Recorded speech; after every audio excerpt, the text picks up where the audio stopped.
నారదుడితోటి తన యొక్క మనక్లేశాన్ని తెలియజేశాడు. మనక్లేశం అంటే మనోబాధని, మనసులో ఉన్నటువంటి ఆ యొక్క బాధని వెళ్లగక్కాడు నారదుల వారికి వ్యాస భగవానుడు. అయా నారద, ఇదిగో నేను నా యొక్క అవతార లక్ష్యాన్ని సంపూర్ణం చేసేటువంటి క్రమంలో ఏం చేశాను? వేదాన్ని 4గా విభజించాను. ఆ తరువాత ఇంకా సులభతరం చేసేటువంటి మార్గంలో పూర్వమీమాంస, ఉత్తరమీమాంస అంటూ బ్రహ్మసూత్రాలను రచించారు. ఆ తదుపరి ఇంకా సులభతరం చేయటం కోసం 1108 ఉపనిషత్తుల్ని రచించారు. ఇంకా సులభతరం చేస్తూ 17 పురాణాల్ని రచించారు. ఇదిగాక భారతాన్ని అందించారు ఈ యొక్క భక్తాదులందరికీ కూడా. కానీ నాలో ఇంకో ఏదో వెలితిగా ఉన్నదయా, నాకు సంతోషం పొందలేకపోతూ ఉన్నాను, ఆనందాన్ని అనుభవించలేకపోతూ ఉన్నాను, దీనికి కారణం ఏమిటయా ఓ నారద అంటూ ప్రశ్నించాడు ఆ యొక్క వ్యాస భగవానుడు నారద మహర్షితోటి. అప్పుడు నారదుడు అన్నట్ట, నాయనా నువ్వేదో ఈ జ్ఞానము జ్ఞానము జ్ఞానము అన్నావు.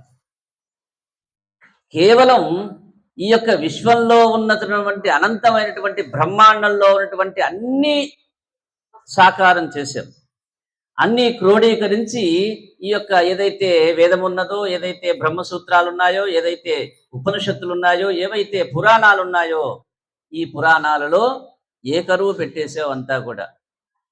ఇదంతా ఏమిటంటూ ఉన్నావు, నువ్వే స్వయంగా అన్నావు, ఇది జ్ఞానం అన్నావు, విశ్వ జ్ఞానం అన్నావు, వేద జ్ఞానం అన్నావు.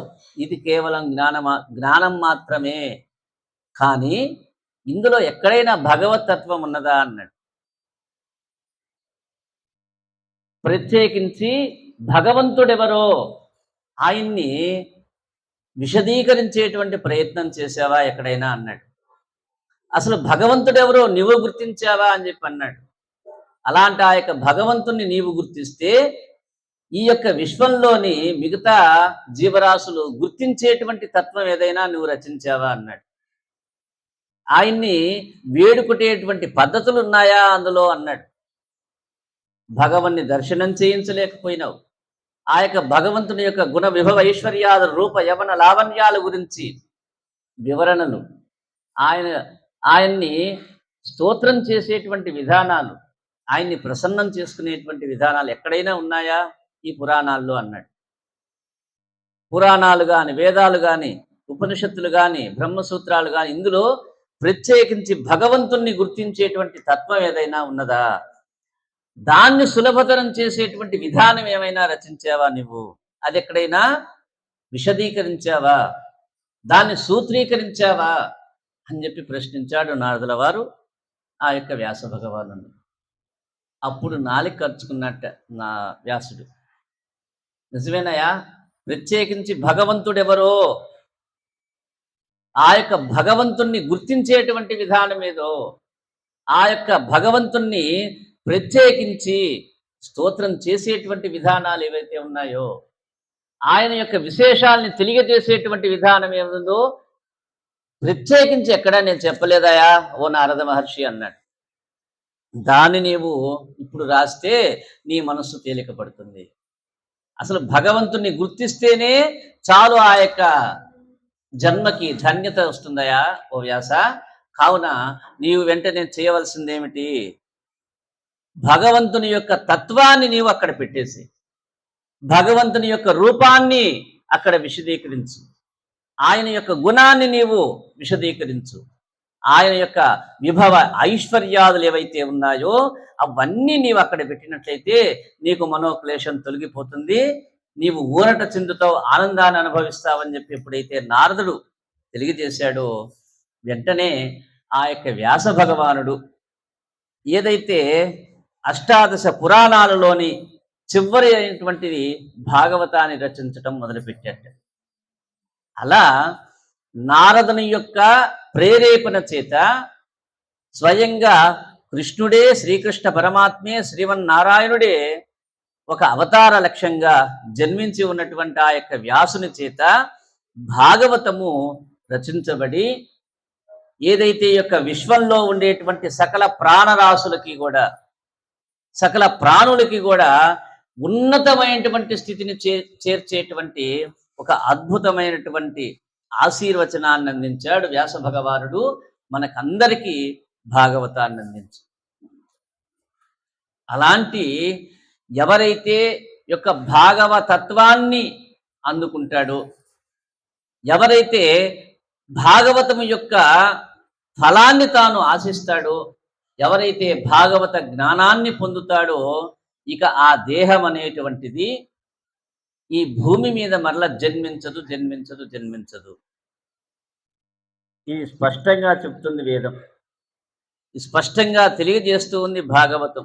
భాగవత శ్రవణ ఫలం ఏమిటయా అంటే, ఎవరు ఏ దేహము భాగవతాన్ని ఆస్వాదిస్తుందో, ఏ దేహము ఆ యొక్క భాగవతాన్ని శ్రవణం చేస్తుందో, ఏ జీవి యొక్క భాగవతము యొక్క అంశాలని తాను వ్యక్తీకరిస్తుందో, భాగవతాన్ని తాను ఆస్వాదిస్తుందో, ఆ జీవి పునర్జన్మ లేని స్థితిని పొంది, కైవల్య ప్రాప్తి పొంది, శాశ్వత శ్రీపద లోకాన్ని చేరి ఆ యొక్క వైకుంఠ లోకంలో స్థిర నివాసం ఏర్పరుస్తుందని చెప్పి మనకి భాగవత శ్రవణం యొక్క ఫలితంగా తెలియజేస్తూ ఉంది.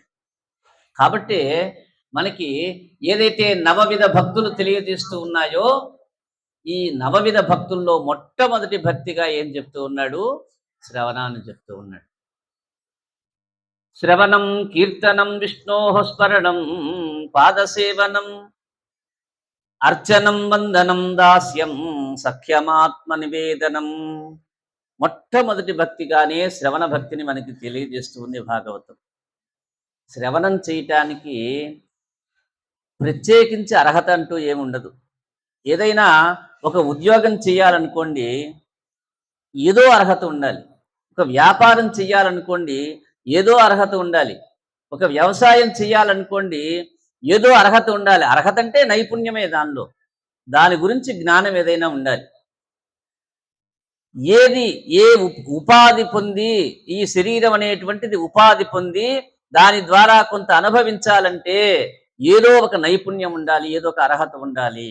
కానీ మీరొక్కసారి ఆలోచించండి, శ్రవణం చెయ్యటానికి ఎలాంటి అర్హత కానీ, ఎలాంటి దానికి సంబంధించిన వ్యవహారం కానీ పని లేదు. కేవలం ఒకే ఒక్కటి ఉంటే చాలు. శ్రద్ధ అనేటువంటిది ఉంటే శ్రవణం అతి సులభమైపోతుంది. అయ్యా శ్రవణం చేయమన్నారు, శ్రవణం చేయమన్నారు, శ్రవణం చేయమన్నారు, సరే దానివల్ల మాకు వచ్చేటువంటి ఫలం ఏమిటని చెప్పి చాలామంది అనొచ్చు. మీకే అనుమానం ఉండవచ్చు.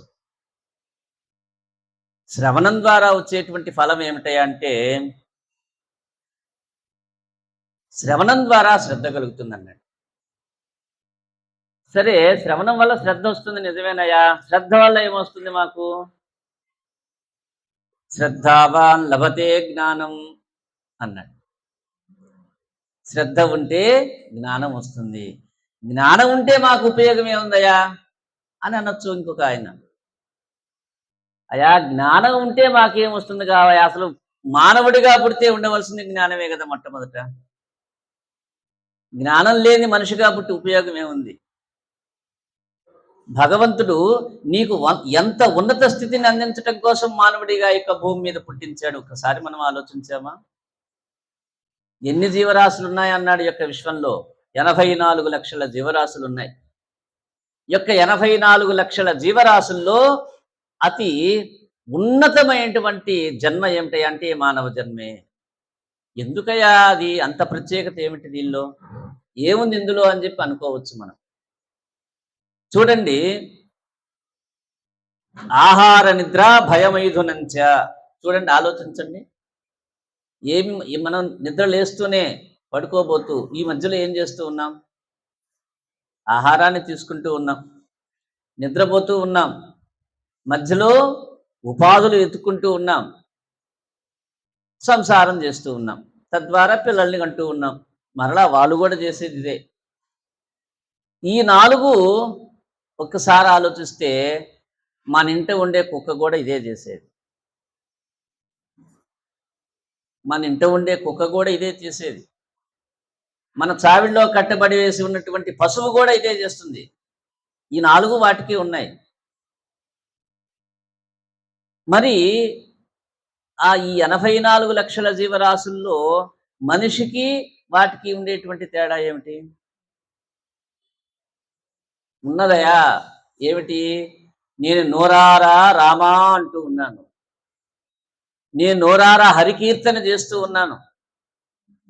నా యొక్క నోటి ద్వారా, నాకు భగవంతుడు ఇచ్చినటువంటి జ్ఞానం ద్వారా, నాకు ఆ యొక్క భగవంతుడు ప్రసాదించినటువంటి బుద్ధి ద్వారా, అహంకార చిత్తాదుల ద్వారా ఏదైతే యొక్క విశ్వంలో ఉండేటువంటి మిగతా జీవరాశులు ఉన్నాయో వాటి మీద నేను ఆధిపత్యాన్ని వహిస్తున్నాను.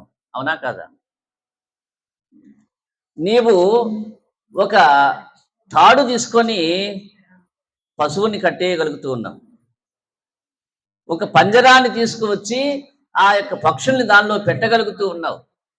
ఏదేదో ఉపయోగించి ఆ జంతువులన్నిటినీ సంహరించగలుగుతూ ఉన్నావు.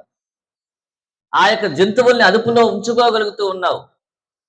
ఆకాశానికి ఎగరగలుగుతూ ఉన్నావు నీ యొక్క జ్ఞానాన్ని ఉపయోగించి, నీ యొక్క బుద్ధిని ఉపయోగించి. నీళ్లలో తేలుతూ తిరగగలుగుతూ ఉన్నావు, దానిలో పరిగెత్తగలుగుతూ ఉన్నావు ఆ యొక్క నీటి మీద. మరి ఇవన్నీ ఆ జంతువు చేయగలుగుతున్నాయా? ఆ పక్షులు వీటిని సాధించగలుగుతూ ఉన్నాయా? నువ్వు కట్టేసి ఉన్నటువంటి ఆ యొక్క పశువులు, జంతువులు ఇవన్నీ వీటిని సాధించగలుగుతూ ఉన్నాయా? సంగీతాన్ని పాడగలుగుతూ ఉన్నాయా? వాటిని ఆస్వాదించగలుగుతూ ఉన్నాయా సరిగా? లేదు. ఏమిటి మరి? ఏమిటయా అంటే భగవంతుడు స్వయంగా ఉన్నతమైనటువంటి స్థితిలో నిన్ను ఇక్కడ కూర్చోబెట్టాడు, ఈ యొక్క భూమి మీదుగా వదులుతూ ఉన్నాడు. వాటికి వేటికి లేనటువంటి ఒక విశేషమైనటువంటి వస్తువుని నీ యొక్క శరీరంలో జొప్పించి నాయనా అనుభవించరా అన్నాడు. అయితే అనుభవించమని చెప్పి తాను ఇక్కడ పడివేసిన నీకు వాటికి వేటికి లేనటువంటి ఒక ఉన్నతమైనటువంటి వస్తువునిచ్చాడు కాబట్టి కేవలం అనుభవించి అలానే ఉండిపోయామనుకోండి, పశువుకి మనకి తేడా ఉండదు. కేవలం పుట్టటం, చచ్చిపోయేలోపు ఈ యొక్క భూమి మీద పాకటం, కనపడిందల్లా తింటం, వాటిని అనుభవించటం, కేవలం ఇది మాత్రమే చేస్తూ ఉంటే పశువుకి మనకి తేడా లేదయా. ఏం చేయాలి, నువ్వు ఏం సాధించాలి అన్నాడు. ఏం సాధించాలంటే బ్రతికి ఉండగా ఏదైతే మనకి ధర్మశాస్త్రాలు తెలియజేస్తూ ఉన్నాయో ఆ యొక్క శాస్త్ర అనుసరణము. ఇది కాక ఏదైతే ఇక ఏ జీవి పొందదో, ఆ ఏ జీవి పొందనటువంటి శాశ్వతమైనటువంటి పదం ఏదైతే ఉన్నదో, శాశ్వతమైన పదవి ఏదైతే ఉన్నదో, శాశ్వతమైనటువంటి లక్ష్యం ఏదైతే ఉన్నదో, ఉన్నతమైనటువంటి స్థితి ఏదైతే ఉన్నదో ఆ యొక్క స్థితిని పొందటమే యొక్క మానవుడి యొక్క లక్ష్యము, మానవుడి యొక్క ప్రథమ కర్తవ్యము. ఏమిటయా ప్రథమ కర్తవ్యం మానవుడి కంటే? కైవల్య ప్రాప్తి, ముముక్షత్వము. కాబట్టి పెద్దవాళ్ళు చెప్తారు, మనుష్యత్వము, ముముక్షత్వము, మహాజన సంశ్రయము. ఈ 3 కూడా ఎవరి ద్వారా పొందగలుగుతాడనంటే భగవంతుడి యొక్క అనుగ్రహం ద్వారానే ఈ 3 లభిస్తాయి. మనుష్యత్వ, ముముక్షత్వము, మహాజన సంశ్రయము. అంటే మనుష్యత్వం ఏదో పూర్వజన్మ సుకృతం ద్వారా ఆ తిరియక్ జన్మల్లో పుట్టి పుట్టి పుట్టి పుట్టి పుట్టి ఏదో యోగ్యతని మనం అనుభవించి ఆ పూర్వజన్మలో ఏ పందిలానో ఏ కుక్కలానో ఉంటూ ఆ కుక్క ఏ దేవుడి దేవాలయం దగ్గర తిరిగో ఎవరో మానవుడు భగవన్నామాన్ని అంటూ ఉంటే ఆ యొక్క కుక్క విని మానవ జన్మకు వచ్చేస్తుంది. ఈ యొక్క మానవ జన్మలో పరమ సిద్ధిని పొందేటువంటి తత్వం ఏమిటయా అంటే ముముక్షత్వ ప్రాప్తిని పొందాలనుకోవటం, మోక్షాన్ని పొందాలి అనేటువంటి స్మరణ రావటం యొక్క మానవ జన్మకి సార్థకత. అలాంటి మోక్షాసక్తిని కలిగి ఉన్నటువంటి యొక్క మానవుడికి, యొక్క మానవ జన్మకి ఆ మోక్షాన్ని లభింపజేసేటువంటి ఆచార్యుడు దొరకటం కూడా భగవంతుని యొక్క ప్రాప్తి. ఏదైతే ఈ మానవ జన్మ రావటానికి, ఈ మానవ జన్మ పొందినా కానీ ఎంతో మంది ఉన్నారు మన ఎదురుగా తిరుగుతూ ఉంటారు, వాళ్ళకి ఇవేమి పట్టవే. మోక్షాసక్తి వాళ్ళందరికీ లేదే, భగవద్ దర్శనం చెయ్యాలనేటువంటి భాగ్యం వాళ్ళకి కలగలేదే, ఇంకా దేవాలయానికి వెళ్ళాలనేటువంటి బుద్ధి వాళ్ళకి రాలేదే, ఎక్కడెక్కడో తిరుగుతూ ఉంటాడు లేచిన దగ్గర నుంచి. స్నానం ఉండదు, సంధ్య ఉండదు, శాస్త్ర ప్రమాణం ఉండదు వాడికి, తల్లిదండ్రుల్ని పోషించాలనేటువంటి జ్ఞానం ఉండదు, పిల్లల్ని సంరక్షించాలనేటువంటి ఆలోచన ఉండదు. కొంత చూడండి మీ ఎదురుగా ఇన్ని రకాల జాతుల్ని చూస్తూ ఉంటారు మీరు. ఇన్ని రకాల జాతులు గాక ఇన్ని రకాల స్నేహితుల రూపంలోనో, బంధువుల రూపంలోనో, నీ తోటి వాళ్ళ రూపంలోనో, పక్క వాళ్ళ రూపంలో అనేక మందిని చూస్తూ ఉంటారు మీరు మానవుల్ని, మన జాతి వాళ్ళని. ఇలాంటి జాతి వాళ్ళందరికీ ఒకే లక్షణం ఉన్నదా? ఇలాంటి జాతి వాళ్ళందరికీ మానవులుగా పుట్టినా గాని లక్ష్యం ఇదే ఉన్నదా? మీలాంటి లక్ష్యమే ఉన్నదా? మీరు లేస్తూనే స్నానం ఆచరిస్తూ ఉన్నారు, సంధ్య వారుస్తూ ఉన్నారు. మీకు ఏదైతే మీ పెద్దవాళ్ళు తెలియజేశారో, అరే నాయనా మన యొక్క కులదైవం ఈయనరా, ఆయన నిత్యము ఆరాధించాలనేటువంటి జ్ఞానాన్ని మీకు ఇస్తే ఆ యొక్క ఆరాధనా క్రమాన్ని కొనసాగిస్తూ ఉన్నారు. మీ ఇంట వచ్చిన పెద్దవాళ్ళని గౌరవిస్తూ ఉన్నారు, మహానుభావుల్ని ఆహ్వానిస్తూ ఉన్నారు, ఆసనం అందిస్తూ ఉన్నారు, వారికి అర్ఘ్యపాద్యాలు అర్పిస్తూ ఉన్నారు. ఇది మీరు పొందినటువంటి జ్ఞానం, మీ పెద్దవాళ్ళు మీకు అందజేసినటువంటి సంస్కారం. ఇలాంటి యొక్క సంస్కారాన్ని అందరూ కలిగి ఉన్నారా నీ ఎదురుగా ఉన్నటువంటి వాళ్ళు? ఈ జ్ఞానం అందరికీ ఉందా? లేదు. అంటే మీరు పూర్వజన్మ యొక్క సంస్కార బలం ద్వారా ఈ జన్మలో స్వీయ రక్షణని, స్వీయ రక్షణ అంటే ఎవరు రక్షించగలరు? మీకు స్వయంగా భగవంతుడే రక్షించగలడు, ఇంకెవ్వరి వల్ల కాదు. మీరు నమ్ముకున్న వాళ్ళు మీ పక్కన ఉండరు. మీకు ఆపద వచ్చినప్పుడు ఎవడో వస్తాడు, ఆ వచ్చిన వాడే భగవంతుడు. కాబట్టి ఈ యొక్క రక్షణ ఎలా వస్తుంది మీకు? నిత్యము భగవస్మరణ. నీవు చేసేటువంటి పుణ్యకర్మ యొక్క ఫలమే నీకు రక్షణ, నీవు చేసేటువంటి దాన ధర్మాల యొక్క బలమే నీకు రక్షణ. కాబట్టి పెద్దవాళ్ళు చెప్పారు, నాయన మన కులదైవం ఏంట్రా, నిత్యము ఆయన్ని స్మరించాలి, మన జాతి ధర్మం ఇదిరా, వచ్చిన వాళ్ళని ఆదరించాలి అంటూ మీకు ఒక మార్గదర్శనం చేస్తుంటారు మీ పెద్దలు. దాన్ని ఆచరిస్తూ ఉండటమే మీకు బలము. కాబట్టి మనకి ఏం చెప్తుంది? ఏదైతే ఈ యొక్క జ్ఞానం ఉన్నదో, ఏ జ్ఞానం అది అన్నాడు? మానవుడిగా పుట్టినటువంటి వాడికి పోగా పోగా పోగా పోగా మోక్షమే పరమధర్మంగా మీకు తెలుస్తుంది. ఆ యొక్క మోక్షం కలగాలంటే ఇంకొక ఆయన కావాలిరా, ఆయనే ఆచార్యుడు. శాస్త్రీయాన్ని పొందినటువంటి ఆచార్యుడు, తాను బలము పొంది 10 మందికి పంచిన ఆ యొక్క బలం ఉపయోగపడేటువంటి శాస్త్ర జ్ఞానం ఉన్నటువంటి ఆచార్యుడు, అలాంటి మంత్రబలం ఉన్నటువంటి ఆచార్యుడు. ఆ యొక్క ఆచార్యుని యొక్క ఆశ్రయము, ఈ 3 పరమ దుర్లభం అన్నాడు. ఇది పరమమైనటువంటి వస్తువులు, మీకు ఖచ్చితంగా అవసరమైనటువంటి 3 విధానాలు ఇవి మానవుడికి. కానీ అది అసాధ్యము. అది సాధ్యమైంది అంటే మీకు అది భగవంతుడి యొక్క అనుగ్రహం ద్వారానే మీకు ఈ జన్మలో, ప్రస్తుతం మీకున్న పొందినటువంటి యొక్క జన్మలో సాధ్యమవుతుంది అన్నాడు. కాబట్టి మనుష్యత్వం, ముముక్షత్వం, మహాపురుష సంశ్రయము. మహాపురుషుడంటే ఎవరు లేరు, ఆచార్యుడే. ఒక మంత్రాన్ని చెప్పేటువంటి వాడు, ఒక మార్గాన్ని చూయించేటువంటి వాడు. అయా భగవంతుని యొక్క రూపం ఇదిరా నాయన, ఆ యొక్క భగవంతుడు ఇన్ని అంశాల ద్వారా, ఇన్ని అవతారాల ద్వారా యొక్క విశ్వాన్నంతటిని కూడా రక్షించేటువంటి తత్వంలో ఉన్నాడు.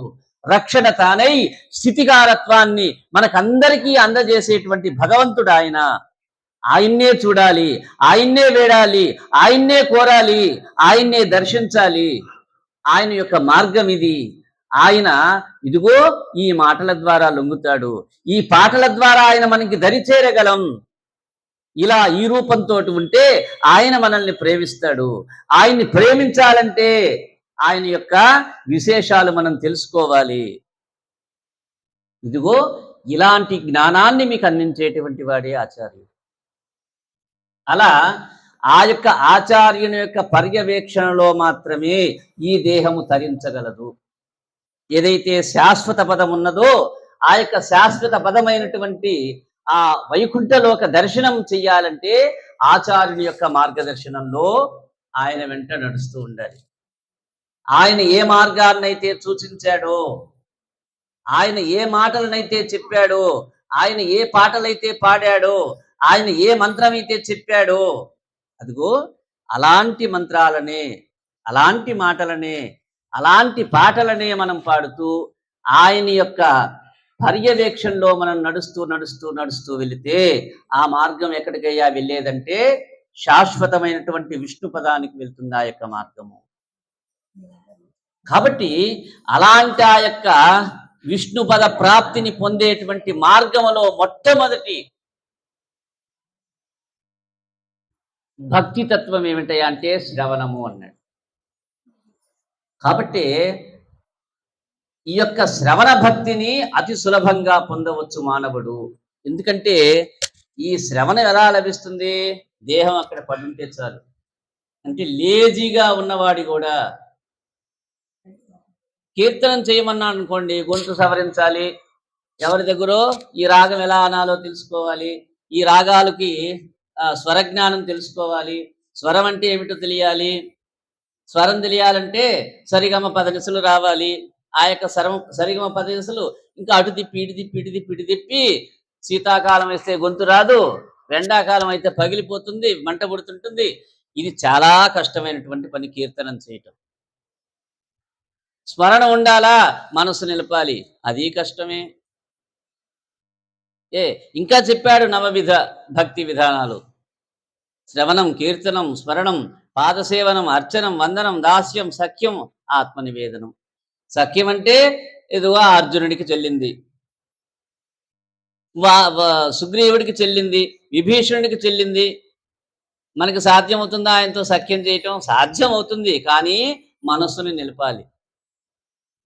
ఇది దాస్య భక్తి. ఎన్నాళ్ళైనా ఇక్కడే కూర్చుంటావు, కాళ్ళు ఒత్తుతూ కూర్చుంటావు. ఆయనకి హనుమంతుడికి చెల్లింది అది. ఆయన ఏది చెప్తే అది చేశాడు, ఎక్కడికి వెళ్ళమంటే అక్కడికి వెళ్ళాడు, ఏది తెమ్మంటే అది తెచ్చాడు, ఎక్కడ ఎగరమంటే అక్కడ ఎగిరాడు, ఎక్కడ కూర్చోమంటే అక్కడ కూర్చున్నాడు. హనుమంతుడికి చెల్లింది అది. ద్రౌపది పదే పదే పదే పదే ఆయన స్మరణ, కృష్ణ కృష్ణ కృష్ణ, వాసుదేవ వాసుదేవ అని చెప్పి ఆమె అరిచింది అరిచింది అరిచింది. ఆమె పొందేదేదో ఆమె పొందింది. ఇవి అసాధ్యమైనటువంటి విషయాలు కాబట్టి అతి సులభమైనటువంటి మార్గము భక్తి ద్వారా భగవంతుని పొందాలంటే అతి సులభమైనటువంటి మార్గంగా మనకి శ్రవణ భక్తిని సూచిస్తుంది భాగవతము. ఏమిటయా దానికి నిదర్శనం అంటే, మీకు పాండవులు తెలుసు, మీకు కురుక్షేత్ర సంగ్రామం అయిపోయింది. అందరూ ఆ యొక్క కురుక్షేత్ర సంగ్రామంలో కౌరవులంతా నశించారు, ఉప పాండవులు నశించారు. ఆ యొక్క ఉప పాండవులకి సహోదరుడైనటువంటి ఒకే ఒక్కడు పాపం అమ్మగారి కడుపులో ఉన్నాడు. అప్పుడు ఎవరి కడుపులో ఉన్నాడు? ఉత్తర గర్భంలో ఉన్నాడు. అలాంటి ఆ యొక్క ఉత్తర గర్భంలో ఉన్నటువంటి వాడు కూడా నశించేటువంటి తత్వం కృపాచార్యుడు చూశాడు. ఒక బ్రహ్మాస్త్రాన్ని ప్రయోగించాడు.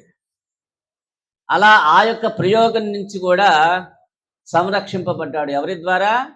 కృష్ణ పరమాత్ముని ద్వారా సంరక్షింపబడ్డాడు. లోపల గర్భంలో ఉన్నటువంటి వాడు కూడా రక్షించేటువంటి వాడే కృష్ణుడు. అలా ఉత్తర గర్భంలో ఉన్నటువంటి ఆ యొక్క చిన్న పసికందుని కూడా రక్షించి ఎలాగోలా బయటపడేయించాడు. అందరూ కుంతితో సహా అందరూ, ద్రౌపది, కుంతి అందరూ ఆ యొక్క స్వామిని వేరోళ్ళ కొడి అయ్యా నువ్వు కాబట్టి ఎన్ని ఆపదలు వచ్చినా, అంటే ఏది జరుగుతూ ఉన్నా భగవంతుని అంటే పెట్టుకొని ఉంటే ఆయన ఏమిస్తాడో ఏం చేస్తాడో మనకి పాండవులే ఉదాహరణ. పాండవులే ఉదాహరణ అని ఏది చేయమంటే అది. అరే మీరు అలా గమ్మునుండండ్రా, 10,000 అక్షౌహిణుల సైన్యం ఒకవైపు, నేను ఒక్కనే ఒకవైపు అన్నాడు. ఏం కోరుకున్నారు వీళ్ళు? ఆయన ఒక్కనే కోరుకున్నాడు. ఇదేమిట్రా పిచ్చోడా అర్జున, నీకు తెలివి లేదా ఏమిట్రా? నీకు అవకాశం ఇచ్చా కదా, 10,000 అక్షౌహిణులు ఒకవైపు, నేను ఒక్కనే ఒకవైపు అని చెప్పి అన్నా కదా, నీకు తెలివి ఎలా నశించింది? నన్నెందుకు కోరుకున్నావు? నేనేం చేస్తాను, పై యుద్ధం కూడా చేయనని చెప్పా కదా, మరి నన్నెందుకు కోరుకున్నావురా అని చెప్పి అడిగితే అప్పుడు ఏమన్నాడు అర్జునుడు? అయా నువ్వు నీట ముంటూ పాలముంచు, నీవేం చేస్తావో మాకు తెలియదు, నువ్వు దగ్గరుంటే చాలయ్యా మాకన్నారు. ఇది భగవంతుని యందు విశ్వాసం. ఇది భగవంతుని యందు విశ్వాసం అంటే ఏమిటయా అంటే ఇదే తార్కాణము. అర్జునుడు చేసిందే ఉదాహరణ భగవంతుని యందు తార్కాణం. అలా ఎన్ని సందర్భాలలో తాను నమ్మి ఆయన పక్షంలో ఉంటే నాకు చాలు అనుకున్నారు పాండవాదులు. కాబట్టి రక్షించాడు రక్షించాడు రక్షించాడు, అనేక రకాలుగా బయటపడవేశాడు. చివరికి కురుక్షేత్ర సంగ్రామంలో విజయాన్ని చేకూర్చి పెట్టాడు. కౌరవాదులంతా నశించారు, ఉప పాండవులు నశించారు. కానీ ఈ యొక్క వంశం నిలబడాలి భరత వర్షానికి అనేటువంటి తత్వం ద్వారా కుంతి వేడుకుంటే ఉత్తర వెళ్ళి, అయా స్వామి నీవే ఇప్పటిదాకా మమ్మల్ని అందరినీ రక్షించావు, మా యొక్క సంరక్షణ బాధ్యత నీదిగా కలిగి ఉన్నాం, నాకేదో విపత్తు వస్తూ ఉంది, నా యొక్క గర్భంలో శిశువుని సంహరించడానికి ఏదో శక్తి వస్తుంది, నాకు భయంగా ఉంది, దిక్కులు తెలియటం లేదు అని చెప్పి ఆర్తితో అరిస్తే తాను చిరునవ్వు నవ్వుతూ నువ్వు అలా ఉండు, నువ్వు రక్షిస్తాను నిన్నని చెప్పి అన్నాడు. లోపల ఉన్నటువంటి ఆ యొక్క పిండం మీదకి వెళ్తూ ఉన్న అఖండమైనటువంటి తేజస్సుని తాను పొందాడు.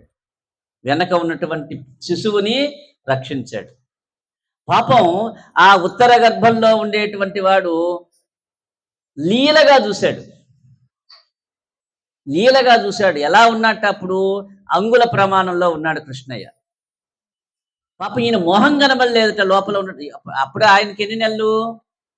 ఉత్తర గర్భంలో ఉన్న ఆ యొక్క లోపల ఉన్న శిశువుకి ఎన్ని నెలలు? 6వ మాసం నడుస్తూ ఉన్నదట. ఇలా 6వ మాసంలో ఉన్నటువంటి ఆ యొక్క శిశువుకి ఈయన రూపం అర్థం కాల. తెల్లనివాడు, పుల్లనివాడు, నల్లనివాడు ఈయనకి అర్థం కాల, ఎర్రనివాడు.